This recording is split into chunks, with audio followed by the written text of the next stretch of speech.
Kita masyarakat yang kecewa dengan sikap politik dari partai politik dan juga para kadernya mesti bersikap. Sudah saatnya kita mesti menjauhkan para elit politik dan politisi dari olahraga. Bukan hanya olahraga yang harus dipisahkan dari politik, tetapi harus dijauhkan dari jangkauan elit politik dan politisi.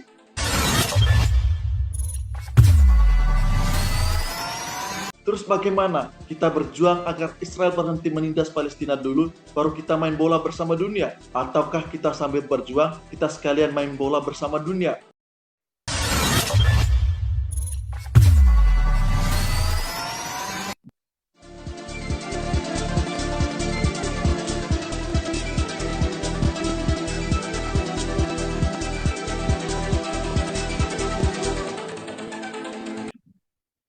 Sahabat mata merah, batalnya Indonesia menjadi tuan rumah pergelaran Piala Dunia U20 menjadi bahan perbincangan masyarakat.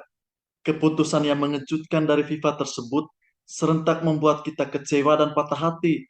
Perasaan patah hati bahkan marah menghiasi lini masa media sosial kita beberapa hari terakhir, bahkan hari-hari ke depan.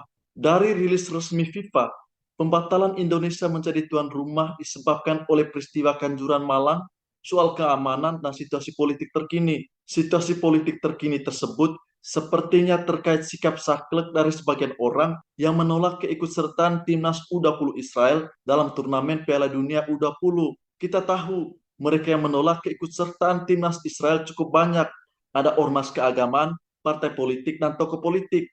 Tidak tanggung-tanggung, alasan penolakan mereka adalah atas nama konstitusi. Tetapi tampaknya kita juga harus rela mengatakan bahwa isu penolakan terhadap timnas Israel sepertinya menjadi sangat politis. Yang membuat saya tercengang bukan soal isu penolakan terhadap Israel. Tidak terduga dan menjadi kejutan. Bisa-bisanya Gubernur Bali, Wayan Koster, turut nimbrung dalam isu tersebut. Dia menyampaikan kepada publik sikap politiknya menolak keikutsertaan timnas Israel dalam pergelaran Piala Dunia U20 di Indonesia. Padahal Bali merupakan sebuah wilayah turistik yang relatif lebih santai dari wilayah Indonesia lainnya. Saya pikir hanya Gubernur Bali. Ternyata paling mengejutkan juga adalah Gubernur Jawa Tengah, Ganjar Pranowo. Beliau dikenal sebagai salah satu sosok yang secara elektabilitas digadang-gadangkan menjadi calon presiden atau wakil presiden dalam Pilpres 2024. Pak Ganjar turut ikut bersikap dalam isu tentang penolakan keikutsertaan timnas Israel. Saya secara pribadi sangat menyayangkan sikap beliau dan sebenarnya sangat mencengangkan. Menarik, baik Gubernur Bali maupun Gubernur Ganjar sama-sama kader PDIP. PDIP juga melalui beberapa kader seniornya bersikap sama, menolak keikutsertaan timnas Israel. Sebenarnya sih tidak hanya PDIP, Partai Keadilan Sosial atau PKS juga memiliki sikap yang sama, menolak. Sekali lagi, yang mengejutkan adalah sikap PDIP, Pak Ganjar, dan Gubernur Bali. Memang sih alasan mereka juga hampir sama, seperti alasan masyarakat umum, bahwa penolakan tersebut atas dasar kemanusiaan dan penghormatan setinggi-tingginya kepada konstitusi kita. Bahkan dengan kalimat yang sangat serius, siapa yang setuju dengan keikutsertaan timnas Israel adalah pengkhianat konstitusi. Pertanyaan mendasar kita untuk Pak Ganjar dan PDIP. Alasan penolakan dari PDIP memang demi marwah konstitusi. Tetapi apakah PDIP tidak ingat atau memang tidak tahu sama sekali bahwa dari pergelaran Piala Dunia U20 nanti ada asa anak bangsa dan ada jutaan UMKM yang akan mengais rezeki. Kesejahteraan mereka perintah konstitusi juga. Kenapa Pak Ganjar dan PDIP baru menolak sekarang?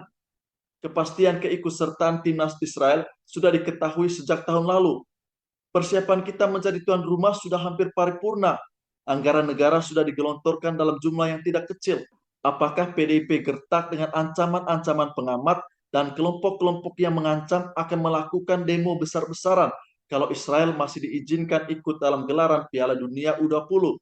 Apakah ide kelompok garis keras kini didukung oleh PDIP? Terus bagaimana kita berjuang agar Israel berhenti menindas Palestina dulu, baru kita main bola bersama dunia? Ataukah kita sambil berjuang, kita sekalian main bola bersama dunia? Lagi pula kalau kita telusuri baik-baik, kehadiran delegasi Israel bukan kali pertama dalam kegiatan internasional yang diselenggarakan di tanah air.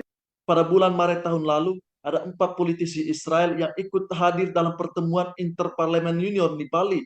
Apakah ada politisi dari Senayan, parpol, dan pengamat yang secara gamblang menolak kehadiran mereka? Padahal acara tersebut sepertinya sangat cocok untuk mengajukan tuntutan kepada Israel. Kenapa sikap penolakan muncul saat turnamen bola? Partai politik dan politisi mesti harus tahu bahwa sepak bola adalah olahraga yang paling populer di negara ini. Banyak orang yang patah hati karena turnamen ini batal diadakan di Indonesia. Kini Indonesia sudah resmi batal menjadi tuan rumah Piala Dunia U20.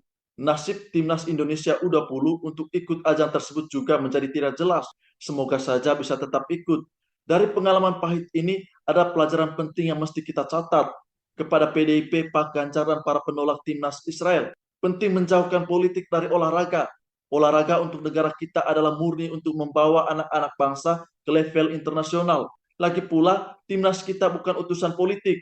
Selain itu juga penting untuk mengambil jalan diplomasi politik luar negeri yang baru. Berkacalah pada Bapak Presiden Jokowi. Beliau sudah tegaskan, pisahkan politik dari urusan bola. Beliau juga mengakui adalah prinsip negara kita selalu konsisten dan teguh dalam memperjuangkan dan mendukung kemerdekaan bangsa Palestina dan mendukung solusi dua negara, yaitu negara Israel dan negara Palestina yang merdeka. Ini sesuai dengan perintah konstitusi, dan ini salah satu diplomasi politik yang baru. Pak Ganjar dan PDIP mesti berkaca juga kepada Duta Besar Palestina. Dubes Palestina tidak mempersoalkan kedatangan tim sepak bola Israel. Dia malah lebih bijaksana, menegaskan pentingnya memisahkan urusan politik dari urusan sepak bola atau olahraga secara umum. Masyarakat Palestina juga tahu dekatnya persahabatan Indonesia-Palestina dan dukungan Indonesia terhadap mereka. Sejauh ini Palestina juga tidak merasa rugi dan meminta Indonesia memboikot kehadiran tim sepak bola Israel. Tetapi kita masyarakat yang kecewa dengan sikap politik dari partai politik dan juga para kadernya mesti bersikap. Sudah saatnya kita mesti menjauhkan para elit politik dan politisi dari olahraga. Bukan hanya olahraga yang harus dipisahkan dari politik, tetapi harus dijauhkan dari jangkauan elit politik dan politisi.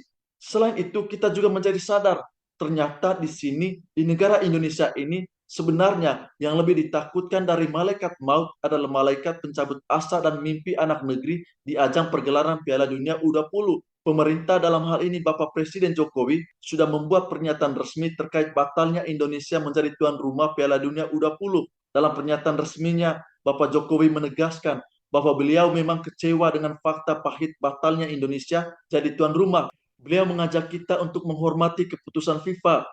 Lebih dari itu, Bapak Presiden juga mengingatkan kita bahwa sebagai bangsa yang besar, kita mesti melihat ke depan. Kita merasakan kekecewaan Bapak Presiden, tetapi mohon maaf Bapak Presiden, kami masyarakat Indonesia akan menggunakan hak politik kami untuk kedepannya tidak lagi mau melihat partai politik, politisi yang turut ambil bagian dalam batalnya Indonesia menjadi tuan rumah Piala Dunia U20. Kami akan menuaikan hak politik itu dalam pemilu 2024 nanti.